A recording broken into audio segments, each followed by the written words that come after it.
Praise lord దైకర్ evangelism ఇండియాకి మరొకసారి స్వాగతము. Friends, నేను లాస్ట్ టైం ఒక వీడియో చూపెట్టినాను. ఛత్తీస్గఢ్లో జరిగిన ఒక 22 ఫ్యామిలీ ఘర్ వాపసీ గురించి. 2 ఫ్యామిలీస్ వాళ్ళు ఘర్ వాపసీ చేశారు. అదే విధంగా మారడానికి కారణం ఏంటిదో हिंदू धर्म को छोड़कर ईसाई और दूसरे धर्म अपनाने वालों को वापस हिंदू धर्म में शामिल कराया जाता है. అయితే ఈ ఫ్యామిలీస్ విషయంలో మనం ఒకవేళ ఆలోచిస్తే వాళ్ళు ఎందుకు తిరిగి మరొకసారి హిందూయిజాన్ని యాక్సెప్ట్ చేసుకున్నారు, ఎందుకు క్రిస్టియానిటీని వదులుకున్నారు అనే దాని గురించి నెక్స్ట్ వీడియోలో చూపెడతాను అని చెప్పాను. సో ఒకసారి మీరు వినండి వాళ్ళు ఏం మాట్లాడారో. దీని తర్వాత నేను నా ఎక్స్ప్లెనేషన్ మీకు ఇస్తాను. So let's start the video. 3 साल पहले इनके घर के सदस्य बीमार रहने लगे तो इन्हें चंगाई सभा में बुलाया गया और उन्हें बताया गया कि ईसाई धर्म में शामिल होने के बाद उनके सारे कष्ट दूर हो जाएंगे. ऐसे में अनिल और उनके जैसे करीब आधा दर्जन परिवारों ने हिंदू धर्म छोड़कर ईसाई धर्म स्वीकार कर लिया. लेकिन अब अनिल को लगा कि उसने गलती कर दी है और उसे जो प्रलोभन दिया गया था वो पूरा ही नहीं हो रहा है. ऐसे में अनिल ने सनातन धर्म में वापसी की. సో ఫ్రెండ్స్, ఇందాక యాజ్ యూజువల్గా నేను చెప్పినట్లు ఇక్కడ వీళ్ళు మారడానికి కారణము మీరు హిందీలో ఇందాక విన్నారు.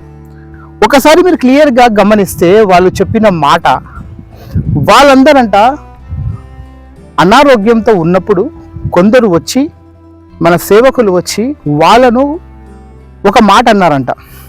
ఆ మాట ఏంటిదంటే, మీరు క్రీస్తుని అంగీకరిస్తే మీ రోగాలు పోతాయని, అలానే మీ కుటుంబంలో ఉన్న సమస్యలు కూడా పోతాయని ఇక్కడ ఉన్న ఆ సేవకులు ఆ ఆదివాసులకు చెప్పడం జరిగింది.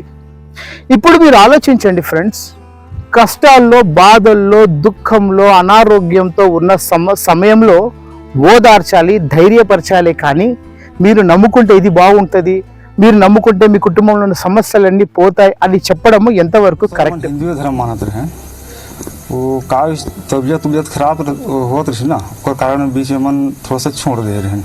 अरे बोला तो इनकी तबियत ठीक हो जाए, ये सब हो जाए, लेकिन हमारे मन के तो नहीं लगी समय, तो फिर मन फिर वापसी आ गए.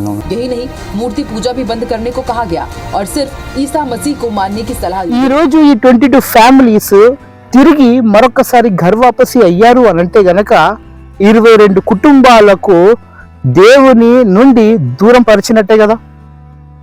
అయితే ఇలాంటి విషయాలు ఈ రోజు సమాజంలో మనం ఎన్నో చూస్తున్నాము.